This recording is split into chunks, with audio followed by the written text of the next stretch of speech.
Et le musulman, il se doit de respecter le messager de Dieu, sallallahu alayhi wa sallam. Alors, comment à notre époque, alors qu'il n'est pas là, on va respecter sa sunna, on va respecter sa sira. Quand on cite des hadiths, ou comme là, on est en train de parler du prophète, sallallahu alayhi wa sallam, on va éviter de crier, on va éviter de faire du bruit, et ainsi de suite.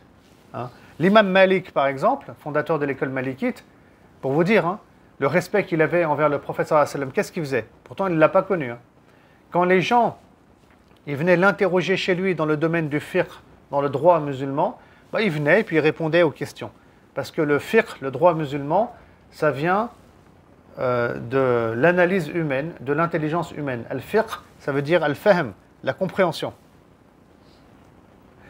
Par contre, quand il venait pour des hadiths, il voulait entendre des hadiths du prophète sallallahu alayhi wa sallam, donc il y avait un travail de transmission qui était fait par l'imam Malik. Alors là, il mettait des habits propres ou des habits neufs, il faisait le rousl, les grandes ablutions, hein, il se parfumait, il s'asseyait correctement, et c'est ainsi qu'il transmettait les hadiths du prophète sallallahu alayhi wa sallam, parce que c'est sa parole, et par respect envers le messager de Dieu sallallahu alayhi wa sallam. Et donc ça, c'est un comportement que le musulman se doit de faire vivre.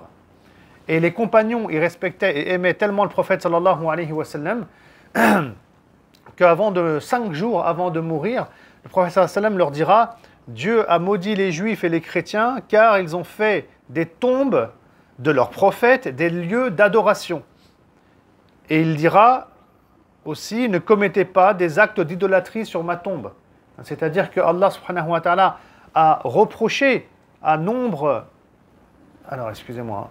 Allah subhanahu wa ta'ala a reproché donc aux chrétiens et aux juifs une forme d'idolâtrie parce qu'il y avait de l'exagération dans le respect des prophètes et dans l'amour des prophètes. Ça s'était transformé en quelque chose qui était encore plus fort que de la vénération. Et le prophète sallam, il ne voulait pas que ses compagnons finissent comme ça.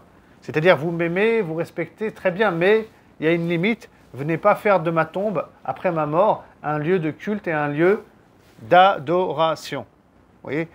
Et on a vu, hein, même sous les Omeyyades, parfois des gens, des musulmans qui venaient au niveau de l'appartement de Aïcha où est enterré le prophète sallallahu alayhi wa sallam, ils faisaient des du'as, des invocations, comme si c'est Allah qui était présent ici et non pas le messager de Dieu. Donc il peut effectivement y avoir des débordements. Bref.